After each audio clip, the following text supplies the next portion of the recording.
السلام علیکم ورحمۃ اللہ وبرکاتہ۔ الحمد للہ رب العالمین والعاقبۃ للمتقین، اما بعد اعوذ باللہ من الشیطان الرجیم، بسم اللہ الرحمن الرحیم، وارکعوا مع الراکعین، آمنت باللہ صدق اللہ العظیم۔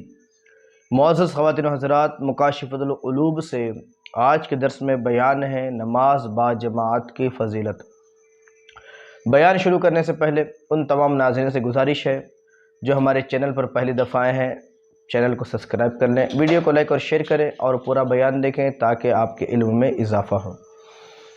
ایک مرتبہ درود مبارکہ پڑھ لیں، صلی اللہ علی النبی الامی صلی اللہ علیہ وآلہ وسلم، علیہ الصلاۃ والسلام علیک یا رسول اللہ صلی اللہ تعالی علیہ وسلم۔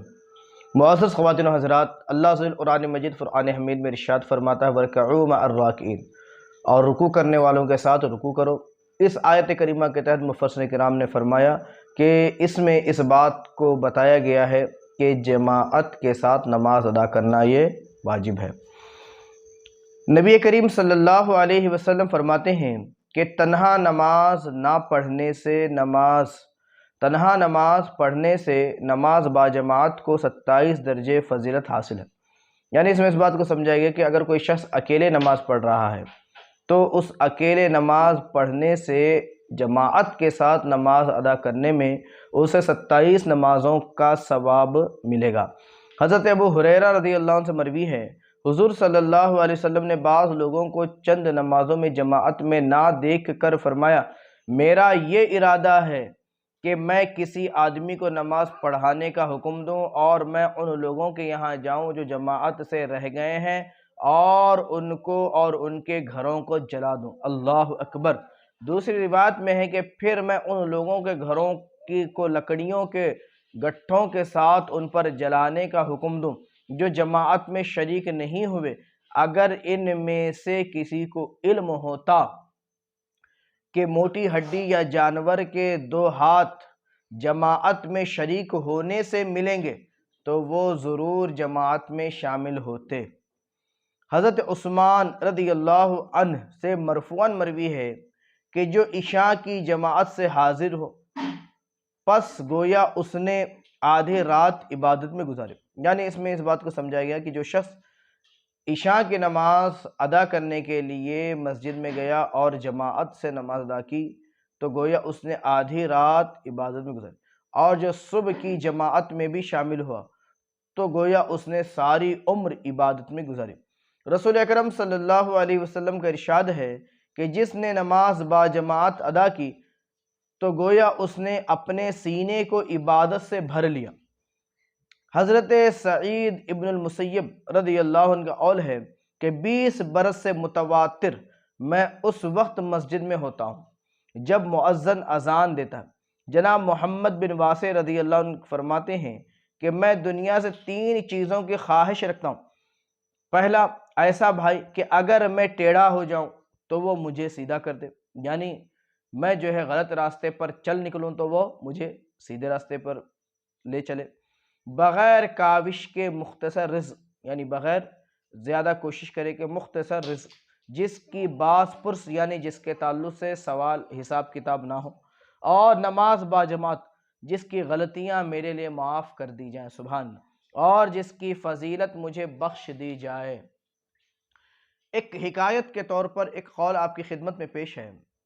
جناب حاتم اسم رضی اللہ عنہ کا قول ہے کہ میری ایک نماز با جماعت فوت ہو گئی تو صرف ابو اسحاق البخاری میری تعزیت کو آئے، یعنی میرا حال پوچھنے کے لیے آئے کہ میں نے نماز کیوں نہیں پڑھی جماعت سے۔ اگر میرا بچہ فوت ہو جاتا تو 10,000 سے بھی زیادہ لوگ تعزیت کے لیے آتے، کیونکہ لوگ دین کے نقصان کو دنیا کے نقصان سے بہت ہلکا جانتے ہیں۔ اللہ اکبر۔ یقیناً اس بات میں بڑی گہرائی ہے اگر ہم سمجھیں۔ حضرت ابن عباس رضی اللہ عنہ کا قول ہے کہ جس شخص نے اذان سن کر اس کا جواب نہ دیا اس نے بھلائی کا ارادہ نہیں کیا اور نہ ہی اسے بھلائی نصیب ہوگی۔ حضرت ابو ہریرہ رضی اللہ عنہ کا قول ہے کہ پگھلے ہوئے سیسے سے انسان کے کانوں کو بھر دیا جانا اس سے بہتر ہے کہ وہ اذان سن کر اس کا جواب نہ دے۔ منقول ہے کہ حضرت میمونہ بن مہران مسجد میں آئے تو آپ سے کہا گیا کہ لوگ تو واپس لوٹ گئے ہیں، یعنی نماز ہو چکی ہے۔ آپ نے سن کر فرمایا انا للہ و انا الیہ راجعون، اور کہا کہ اس نماز کے پا لینے کی فضیلت مجھے عراق کی حکومت سے زیادہ پسند تھی۔ آخری روایت آپ کی خدمت میں پیش ہے۔ 40 نمازیں با جماعت ادا کرنے پر انعام الہی۔ فرمان نبوی ہے کہ جس نے 40 دن تمام نمازیں با جماعت ادا کیں اور اس کی تکبیر تحریمہ فوت نہیں ہوئی، تکبیر تحریمہ یعنی جس تکبیر سے نماز کی شروعات ہوتی ہے وہ تکبیر بھی، یعنی پہلی تکبیر بھی نہیں ختم ہوئی، اللہ تعالیٰ اس کی خاطر 2 براءتیں لکھ دیتا ہے، ایک نفاق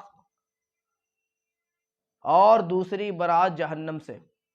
یہ بھی کہا گیا ہے کہ جب قیامت کا دن ہوگا تو قبروں سے ایک ایسی جماعت اٹھے گی جن کے چہرے چمکدار ستارے کی طرح ہوں گے۔ فرشتے ان سے کہیں گے تمہارے اعمال کیا تھے؟ وہ جواب دیں گے کہ جب ہم اذان سنتے تھے تو وضو کے لیے کھڑے ہو جایا کرتے تھے اور کسی اور کام میں قطعی مشغول نہیں ہوتے تھے۔ پھر ایک ایسی جماعت آئے گی جن کے چہرے چاند کی طرح ہوں گے، وہ فرشتوں کے سوال کے بعد کہیں گے ہم وقت سے پہلے وضو کیا کرتے تھے۔ پھر ایک ایسی جماعت آئے گی جن کے چہرے آفتاب کی طرح روشن ہوں گے اور وہ کہیں گے ہم اذان مسجد میں سنا کرتے تھے، یعنی اذان سے پہلے ہی مسجد میں پہنچ جاتے تھے۔ سبحان اللہ۔ تو معزز خواتین و حضرات، آج کے درس میں ہمیں یہ بات سمجھ میں آئی کہ نماز با جماعت کی طرف پوری توجہ دیں، نماز با جماعت کا پورا اہتمام کریں، کوشش کریں کہ نمازیں قضا نہ ہوں، وقت رہتے وقت کے اندر نمازوں کو ادا کرنا یہ جو ہے بہت ہی زیادہ ضروری ہے۔ اللہ عز و جل کی بارگاہ میں دعا ہے کہ پروردگار ہم سب کے دلوں میں نماز کی صحیح محبت عطا فرمائے۔ السلام علیکم ورحمۃ اللہ وبرکاتہ۔